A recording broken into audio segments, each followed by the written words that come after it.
ایمان کا مادہ بھی امن ہے، مومن کا مادہ بھی امن ہے۔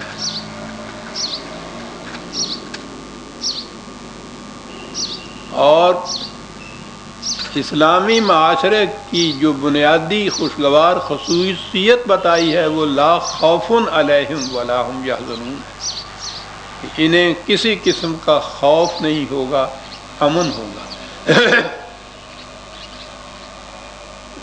قرآن نے کہا یہ، یا قرآن نے جو کہا ہے وہ ذرا بعد میں آئے گی بات۔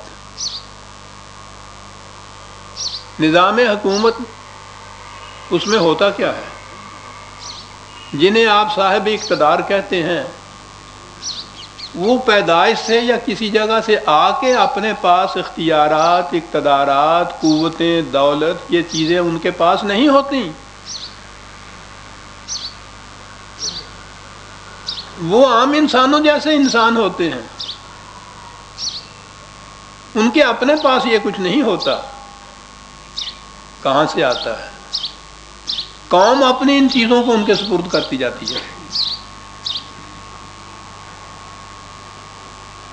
اپنے اختیارات ان کو دے دیتی ہے، اپنی قوت ان کو دے دیتی ہے، اپنی دولت ان کو دے دیتی ہے۔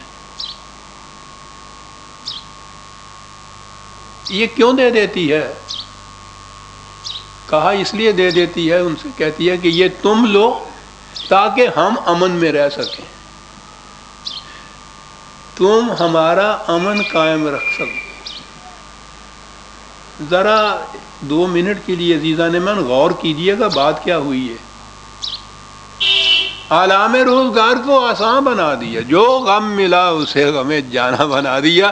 یہ درد سر میں کیوں اپنے پاس رکھوں، تم اپنے پاس رکھو تاکہ میں آرام سے سوؤں رات کو، تم حفاظت کرو اس کی تاکہ میں امن میں رہوں۔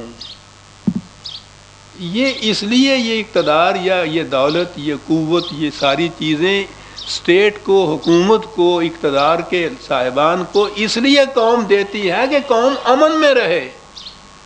اور باطل کا نظام یہ ہے کہ یہ جتنا کچھ قوم ان کو دیتی ہے اتنا ہی خوف بڑھتا جاتا ہے قوم۔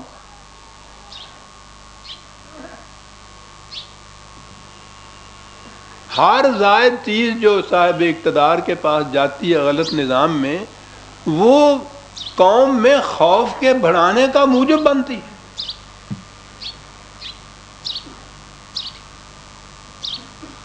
ورنہ اس سے پیشتر کوئی شخص بھی اگر صاحب اقتدار، بادشاہ بھی کیوں نہ وہ ہو، ڈکٹیٹر کیوں نہ ہو، دور حاضرہ کے اندر بھی اقتدار کے خواہ وہ جمہوری طریق ہو خواہ دوسرا طریق ہو، اس سے پہلے تو یہ دوسرے انسانوں جیسے انسان ہوتے ہیں، بلکہ بعض اوقات تو ان سے بھی کم درجے کے۔ یہ کہاں سے چیزیں آتی ہیں؟ سیدھی سی بات ہے کہ تمہیں تو تم کے سوا کوئی کچھ نہ کہتا تھا، جناب ہم نے بنایا، حضور ہم نے کیا۔ یہ کیوں بنایا ان کو؟ یہ اپنی چیزیں کیوں دیں قوم نے ان کو؟ تاکہ قوم کو امن نصیب ہو۔ اسے کہتے ہیں امانت عزیزان ایمان۔ ہم لاماناتہم راعون، یہ وہ ہیں صاحب اقتدار کہ قوم اپنا یہ سب کچھ ان کو دے دیتی ہے تاکہ یہ آرام سے سوئیں، یہ امن سے رہیں۔ اسلامی نظام کی ایک خصوصیت اندازہ لگائیے عزیزان ایمان، لمبی چوڑی باتیں تو اور ہیں، قطع نظر اس کے، اور اسی کو پھیلائیے تو پوچھو نہیں کہاں تک بات چلی جائے۔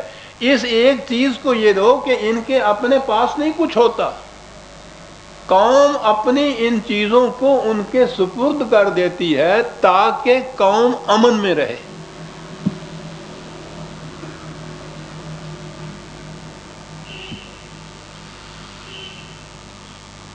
اور یہ لوگ جن کو اس نے کہا ہے کہ صاحب اقتدار یا اس نظام والے، وہ ہوتے ہیں کہ وہ قوم کے اس معیار پر پورا اترتے ہیں۔ وہ اس کو ٹرسٹ، عام طور پہ اس کو کہا جاتا ہے انگریزی زبان میں بھی، ٹرسٹ کے معنی ہوتے ہیں بھروسہ کرنا کسی پہ۔ یہ بھروسے سے بھی آگے جاتا ہے قرآن، وہ کہتا ہے کہ ان کا خوف ختم ہو جاتا ہے، ان کو امن نصیب ہو جاتا ہے جب یہ اس چیز کو اس کے حوالے کر دیتے ہیں۔ ڈر نہیں رہتا۔ وہ جو رہبانیت یا تصوف کے اندر کا ہوتا ہے بے خوفی، وہ اس کا انداز اور ہوتا ہے۔ وہ جنگل میں چلا جا رہا تھا، آگے آگے گرو تھا، پیچھے پیچھے چیلا تھا۔ وہ 10 قدم کے اوپر رات کا وقت، اندھیری رات، وہ 10 قدم پہ وہ کہے چیلا بابا جی مجھے ڈر لگ رہا ہے۔ وہ کہے وہ ڈر کس بات کا تمہیں لگ رہا ہے، پاگل چلتا یہاں کون ہے تمہیں مار دینے والا۔ پھر 10 قدم کے بعد بابا جی مجھے ڈر لگ رہا ہے۔ بابا جی کھڑے ہو گئے، کہنے کہ ٹھہر جا۔ وہ ننگ دھڑنگ تھا، ایک لنگوٹی باندھے ہوئے تھا، کہنے لگا وہ لنگوٹی دی لانگڑ کھول۔ کھولے تو اس میں 1 پیسہ تھا۔ اس نے کہا پھینک اس کو۔ اس نے پھینک دیا، کہنے لگا اب تمہیں ڈر نہیں لگے گا۔ ڈر تھا اپنے پاس اس پیسے کا۔ رہبانیت نے تو کہا کھول کے اس کو پھینک دے، اسلام نے کہا کہ پھینک نہ دے، اسے ان ہاتھوں میں دے دے کہ جو پھر تمہیں امن کے اندر رکھے ہوئے ہیں۔ پیسہ پھینک دینے سے امن نہیں، پیسہ ایسے ہاتھوں میں دے دینے سے امن نصیب ہوگا کہ جو اسے پھر تمہارے امن کے لیے ہی صرف کریں گے۔ تم سو گے وہ راتوں کو پہرا دیں گے۔ تمہیں پتہ عزیزان من، یہ جو طواف ہوتا ہے کعبے کا، اس کے معنی کیا ہوتے ہیں؟ طائفین کہتے کس کو ہیں؟ مومن کی صفات میں سے یہ بات ہے نا، یہ جو رات کو پہرا دیتے ہیں نا، بیٹس جن کو کہتے ہیں، یہ گشت کرنے والے، ان کو عربی زبان میں کہتے ہیں طائف۔ مومن کی صفت یہ ہے کہ وہ کعبے کو شہادت میں رکھ کے دنیا انسانیت کو کہتے ہیں کہ تم سو، ہم پہرا دیں گے۔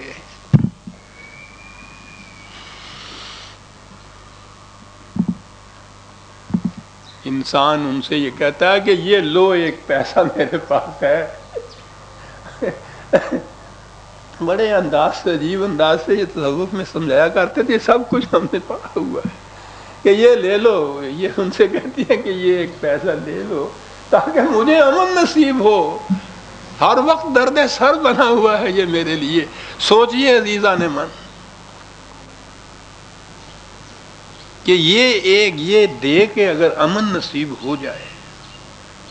وہ جو یوسف کو خریدا تھا زلیخا نے، جامی نے یوسف زلیخا لکھی ہے عجیب، وہاں پہنچنے کے بعد، وہ خریدنے کے بعد، وہ ایک شعر ہے عجیب۔ سہیلیوں نے پوچھا کہ کیا سودا تم نے کیا؟ کہنے لگی سودا پوچھ رہی ہو، دراہم چند دادم جاں خریدم۔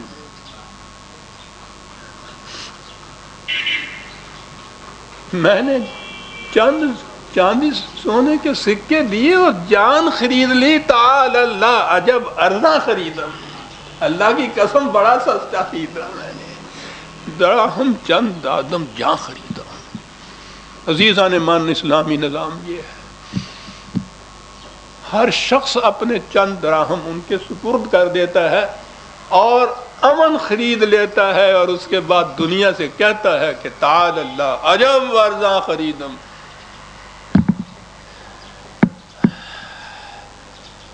غور فرمایا عزیزان من کہ قرآن نے جو کہا ہے کہ ان لوگوں کی خصوصیات، اور پہلی خصوصیت یہ ہے کہ ہم لاماناتہم راعون،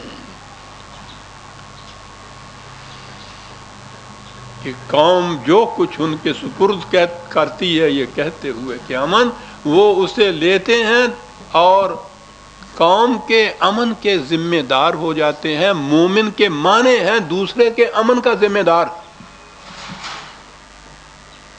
ایمان لانے والا تو اس کے ثانوی معنی ہے، بنیادی معنی ہے۔